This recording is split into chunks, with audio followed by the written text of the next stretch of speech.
Difícil, Kleber, difícil essa pergunta, porque essa questão aí do arquiduque e uma analogia com o momento que a gente está vivendo, ela pode ser entendida desde essa declaração até, por exemplo, essas trocas de mísseis importantes que estão sendo realizadas hoje na Ucrânia.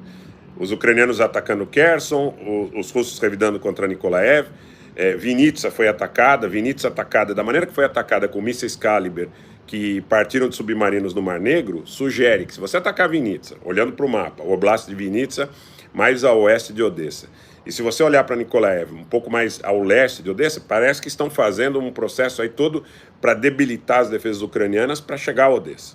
Então, essa poderia ser uma situação, essa troca de mísseis, por exemplo, também na região do Donbass, aonde os ucranianos atacam com Tochkas e atacam com HIMARS objetivos importantes dos russos, e os russos replicam contra áreas importantes de onde esses mísseis partem. É uma situação bem delicada. Todos os protestos que estão acontecendo na União Europeia, pro players, eles parecem numa mesma dinâmica. Você tem aí o produtor rural, você tem o empresário preocupado com a falta de energia, você tem, inclusive outra coisa que eu queria dizer para vocês, oportuna colocação, você tem aí lideranças militares na Itália e na Alemanha, fundamentalmente países derrotados na Segunda Guerra Mundial e que vivem até hoje sob os auspícios de uma ocupação estrangeira, pelo menos a nível militar, tá? E com grande influência na vida política. Você vai ter uma insurreição notável, perceptível, de setores importantes do oficialato alemão, do oficialato italiano, do oficialato francês, né? Aí os franceses já como vitoriosos e aliados, mas o setor empresarial, o setor agrícola, o agronegócio, a indústria química desses países parecem que urgem por uma solução política do conflito na Ucrânia. Tá?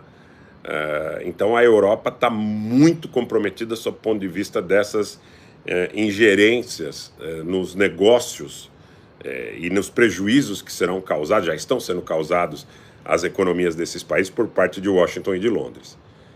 É um tabuleiro complicado, é uma situação complexa, é uma situação delicadíssima e que claramente essa situação de sanções adicionais, aí já fazem, inclusive hoje os húngaros disseram, mas mais sanções adicionais contra a Rússia, já não está claro que as sanções impostas estão arrebentando a economia europeia, e aí a União Europeia diz, não, mas essas sanções não atingirão o setor energético.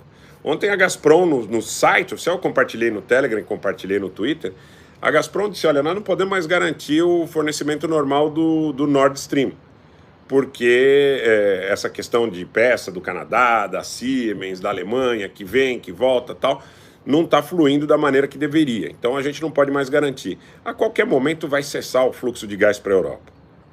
Vocês já imaginaram se todas essas insurreições que estão acontecendo na Europa, elas não têm relação com um descontentamento total que lideranças políticas, militares, empresariais desses países têm em relação ao que, na realidade, foi ceifado do continente europeu, sob o ponto de vista de que ele possa deliberar sobre as suas necessidades.